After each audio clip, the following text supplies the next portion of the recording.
Konsep kesehatan dalam Islam. Saya mencoba merangkum saja teman sekalian ya. Mencoba merangkum. Yang pertama, konsep pertama ya, kesehatan dalam Islam itu di luar kolbu tadi. Maka konsep yang selanjutnya, konsep yang tidak kalah penting adalah konsep di mana kita konsep pembersihan, bersih ya, pembersihan atau detoksifikasi. Yang kedua, konsepnya itu adalah jadi setelah dibersihkan, kemudian dikeluarkan atau dibuang ya. Yang ketiga dimasukkan ya, Salam sehat. Kali ini channel Info Sehat akan menampilkan ceramah kesehatan oleh Dr. Zaidul Akbar yang akan menjelaskan konsep kesehatan dalam Islam. Simak videonya dan jangan lupa subscribe dan share channel Info Sehat. Maka konsep yang selanjutnya, konsep yang tidak kalah penting adalah konsep di mana kita konsep pembersihan, bersih ya, pembersihan atau detoksifikasi. Yang kedua, konsepnya itu adalah jadi setelah dibersihkan, kemudian dikeluarkan atau dibuang ya. Yang ketiga dimasukkan ya, dibersihkan ya, dikeluarkan atau dibuang yang tidak baik tadi, dan yang ketiga yang terakhirnya dimasukkan barang-barang yang atau produk-produk yang bagus. Ini sebenarnya. Dan konsep pertama saya akan jelaskan saja poin-poin pentingnya supaya nanti bisa Anda praktekkan. Gini. Saat ini ada mungkin jadi kalau mungkin dari seluruh agama-agama yang ada, mungkin agama Islam ini agama yang paling komplit konsep detoksnya atau konsep pembersihannya. Oh, nggak percaya? Mari kita lihat. Ada 30 hari Ramadan ya. Kalau teman-teman baca tentang otofagi, otolisis, maka akan ketemu kenapa ada 30 hari dalam setahun kita wajib puasa. Nanti ketemu tuh. Bahwa ternyata proses otofagi itu terjadi per 12 harian. Jadi kalau 365 dibagi 12 maka akan ketemu angka 30. Jadi sebenarnya muslim tidak muslim dia 30 hari dalam satu tahun dia wajib berpuasa. Itu pesannya sebenarnya. Secara ilmiahnya begitu. Ada 6 hari Syawal ya. Kemudian ada Ayamul Bid. Kemudian ada Senin Kamis. Ada puasa sunnah ya. Ada berapa macam puasa tuh? Ramadan, Syawal, Ayamul Bid, puasa Senin Kamis, dan puasa-puasa sunnah yang lain. Banyak. Ada yang terakhir puasa Daud, Nabi Daud ya. Puasa berselang-seling. Jadi ya mas sekarang lagi heboh-hebohnya intermittent fasting, canggihan Islam. Ya, canggihan Islam. Intermittent fasting kan kayak orang berjeda ya. Jadi dia makan sekian waktu tertentu, nanti dia makan pada waktu, contoh misalkan 16 jam dia nggak makan, nanti 8 jam dia baru makan. Ini kan namanya intermittent fasting. Nanti silakan browsing aja. Itu konsep Islam udah jauh lebih canggih dari itu, apalagi Ramadan.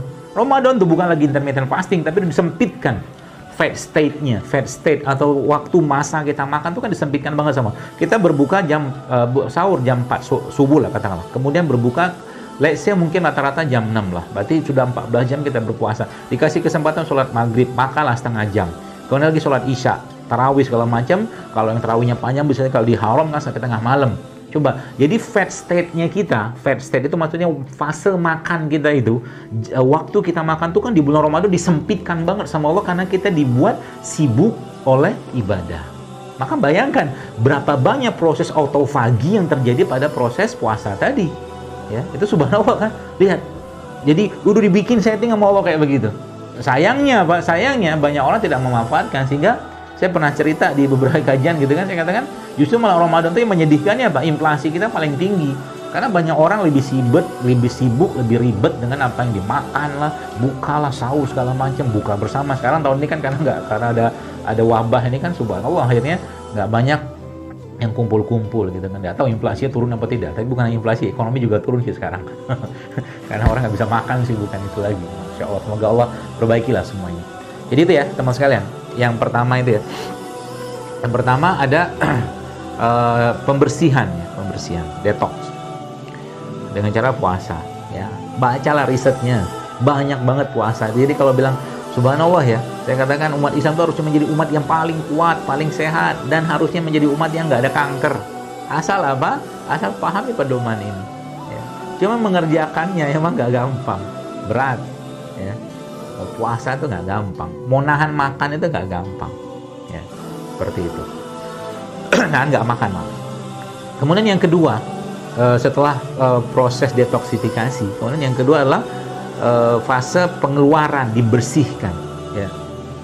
Kata Nabi SAW, pada saat aku Isra Mi'raj, kata Nabi SAW, aku dibawa ke langit kan, dan aku melewati sekumpulan malaikat-malaikat yang ada di Sidratul Muntaha saat itu, dan malaikat-malaikat tersebut berpesan kepadaku. Kata mereka pada Muhammad SAW, kata mereka, ya Muhammad, mur ummatika bil hijamah. Mur ummatika bil hijamah. Kata Nabi SAW, Nabi mengatakan bahwa, wahai Muhammad, ya, malaikat mengatakan kepada Rasulullah SAW, perintahkanlah umatmu untuk berbekam. Ya, subhanallah kan. Lalu Nabi menyampaikan lagi dalam hadis. Jadi kita bayangkan dalam kondisi malaikat berjejer kayak begitu, dan kita tahu malaikat itu kan kalau ngomong, kalau bicara bukan atas dasar keinginan mereka, karena mereka juga nggak punya hawa nafsu. Mereka ngomong pasti atas petunjuk dan perintah Allah. Dan mereka mengatakan, ya Muhammad, perintahkanlah umatmu untuk berbekam. Ini yang fase kedua, yang mengeluarkan. Ya. Kemudian subhanallah kan, Masya Allah, tabarakallahnya, dan mereka itu ya akhirnya Rasulullah mendapatkan perintah sholat, dan sebenarnya juga mendapatkan perintah tanda kutip dari Allah untuk menganjurkan umat beliau sallallahu alaihi wasallam, itu kita ini untuk berbekam. Itu sebabnya dalam hadis yang lain Nabi SAW sampaikan kepada kita, asy-syifa'u fi salasatin, ya, asy-syifa, penyembuh. Syarbatil asal. Syarbatil asal itu minum madu. Yang kedua, syartah fil mihjam, berbekam atau sayatan alat bekam. Yang ketiga, wakaitina, dan kay, besi panas. Jadi hadis tadi menyebutkan bahwa ternyata kesembuhan itu terletak pada 3 hal tadi. Di hadis yang lain Nabi mengatakan, inna afdala ma tadawaitum bihi al-hijamah, kata Nabi SAW. Jadi katakan bahwa kesembuhan itu, atau sebaik-baik afdal. Jadi afdal itu mungkin kalau bahasa kita itu the most ultimate goodness. Inna afdala ma tadawaitum bihi al-hijamah, kata Nabi, seutama-utama pengobatan adalah hijamah. Nah, sayangnya kalau kita bicara hijamah, itu pengobatan yang alternatif. Orang bilang gitu kan. Saya pun dulu juga menyangka begitu. Ya. Dan qadarullah akhirnya, mungkin itu sebabnya dulu saya melihat, ya apa ini bekam, Aisyah segala macam gitu kan. Malah ditapirkan jadi ketua umumnya sekarang. Itu deh. Jadi boleh jadi engkau membenci sesuatu, tapi Allah menyukainya, gitulah. Subhanallah kan. Jadi itu pembersihannya. Jadi teman-teman dan Indonesia, subhanallah, saya kemarin kita di organisasi kita namanya PB itu, subhanallah, kita salah satu dewan syuro kita itu baru saja menyelesaikan tesis doktoralnya dan sudah mendapatkan gelar doktornya dalam tesis tentang bekam. Jadi beliau adalah doktor bekam pertama di Indonesia, doktor ya. Tapi dia bukan dokter, beliau sarjana kedokteran dulunya, nggak selesai dokternya. Ya. Jadi subhanallah, sudah dokter, jadi tesis beliau tentang bekam. Jadi doktor pertama bekam. Nah, kita lagi rembuk-rembuk nih. Dan kedepannya kita pengen bikin akademi atau sekolah tinggi pengobatan Islam. Wah, keren kan? Ini teman-teman yang sudah sekolah dokter nanti bisa sekolah lagi di situ, insya Allah. Doain aja lah. Wah, gitu ya, mudah-mudahan. Jadi ya, itu ya teman sekalian. Nah, sayang tadi saya katakan, kita kalau sudah, jadi gini, apa yang ada dalam Al-Quran, apa yang ada pada hadis itu tidak ada yang, ibarat kata out of date. Tidak ada yang kadaluarsa, semua pasti bisa dipakai sampai kapanpun, sampai kiamat. Ya, karena Al-Quran itu kan long lasting, gitu kan. Atau lagi sunnah-sunnah Nabi SAW seperti itu. Nah, itu yang pertama tadi ya tentang detoxnya. Ya. Yang kedua, makanya kalau teman-teman lihat itu saya baca ada satu, mungkin kalau mau baca ya, ada satu buku judulnya Longevity Solution. Longevity Solution ini dikarang oleh 2 dokter di Amerika, judulnya James Dinnick sama Jason Fung. Buku ini isinya apa? Puasa.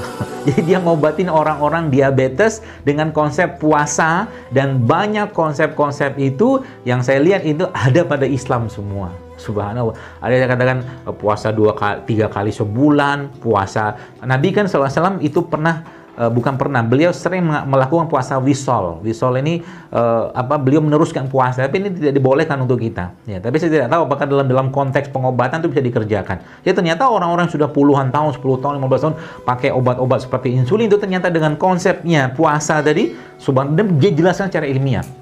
Buku itu ada di Indonesia ya. Kalau mungkin teman-teman mau lihat PDF-nya ada, beli ya. Tapi kalau mau beli yang versi Indonesia juga ada, judulnya Panduan Hidup Sehat Berpuasa. yang mengarang Dr. James Dinnick. Itu isinya semua subhanallah ya, tentang Islam semua.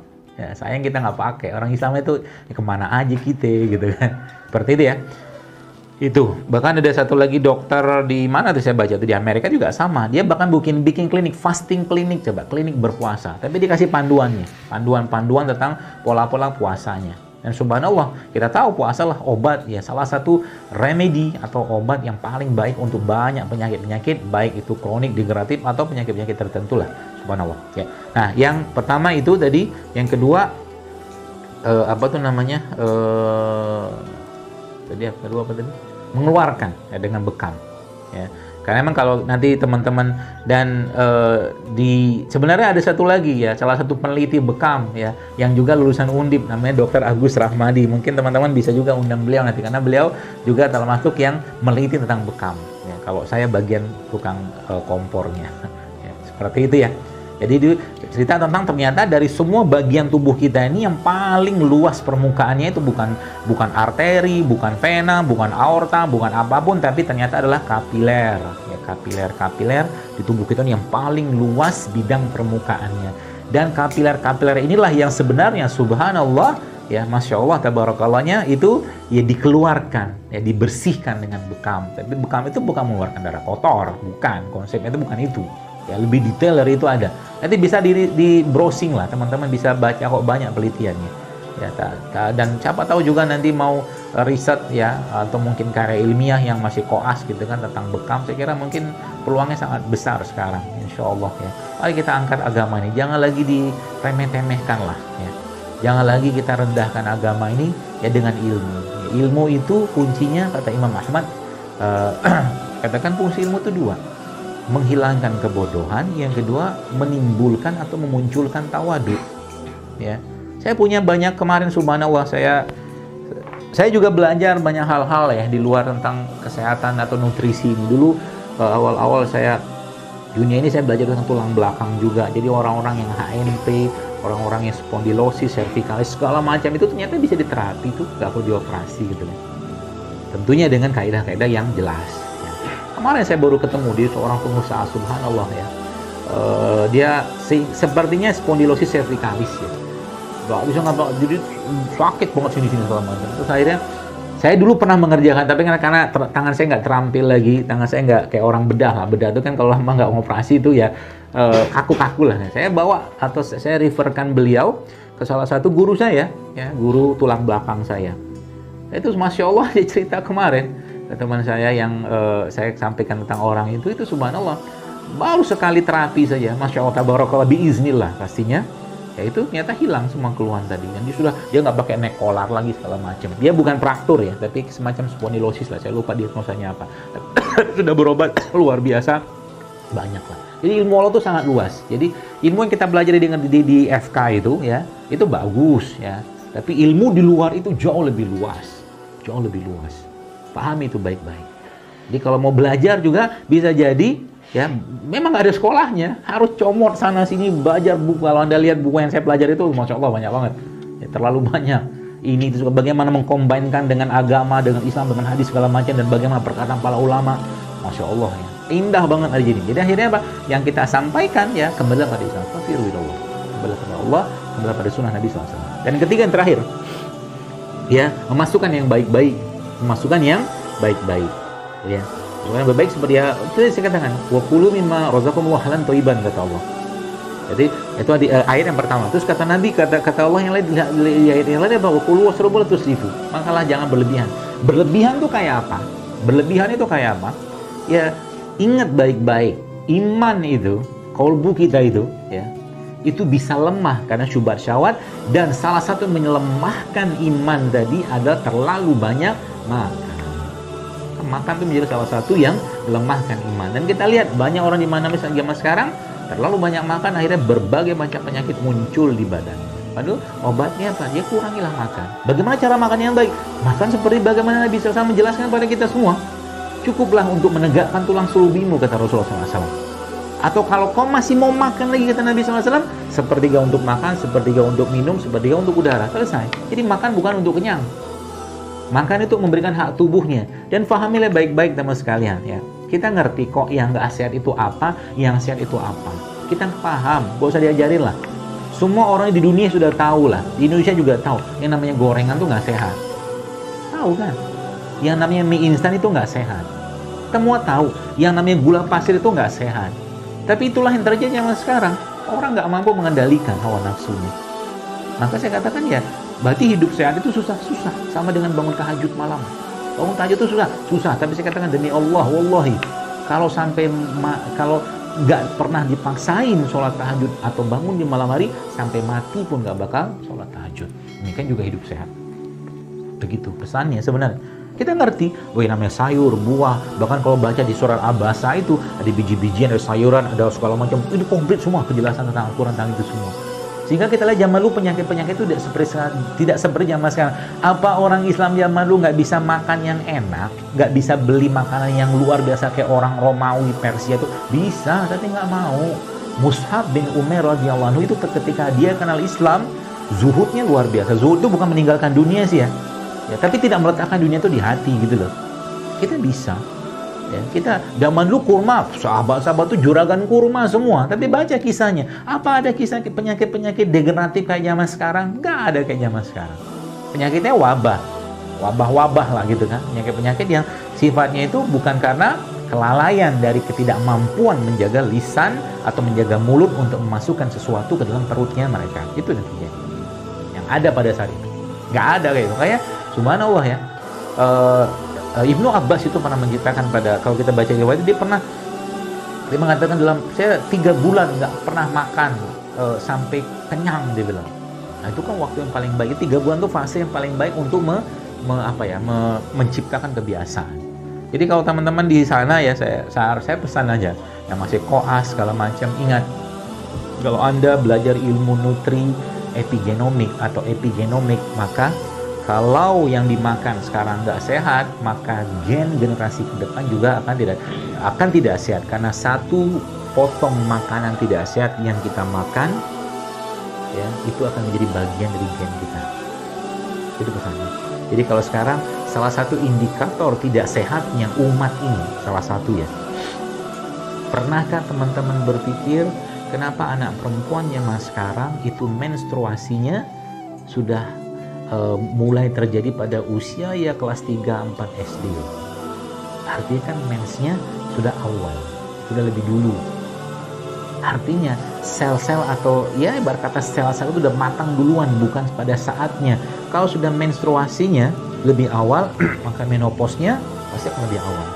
Tidak heran, banyak sekali case yang saya dapatkan, baik itu di online segala macam, perempuan itu masalahnya di menstruasi, dan menstruasi adalah gerbang pertamanya. Wanita akhwat itu kalau dia sudah menstruasi bermasalah, maka gerbang penyakit yang lain akan terbuka. Stroke, kayak kanker, tumor segala macam itu termasuk infertilitas juga. Ya, seperti itu ya. Jadi kalau sudah mulai dipahami ini, maka kita mulai mikir, fal yanzuril insana ila ta'ami anna sababna ma asabba, kata Allah. Pikirin baik-baik yang kalian makan itu. Gitu loh. Kalau udah nggak sehat, jangan dimakan.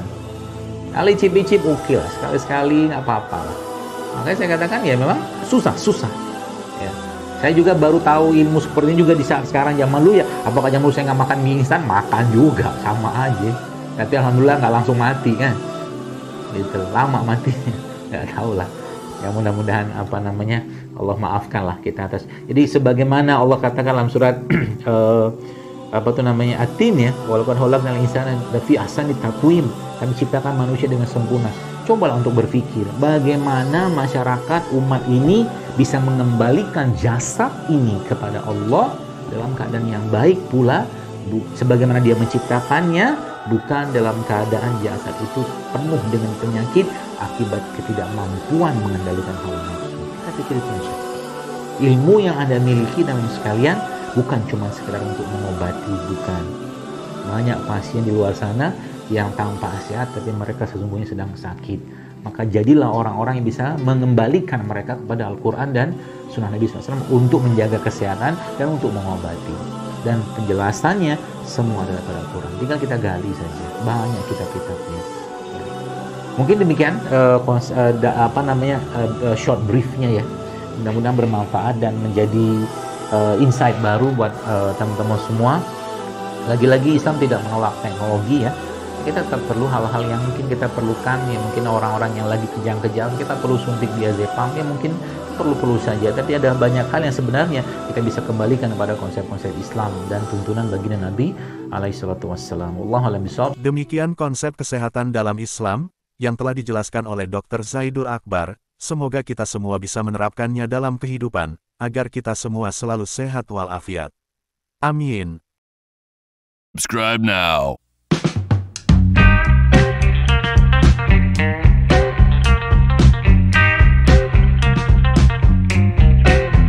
Subscribe now.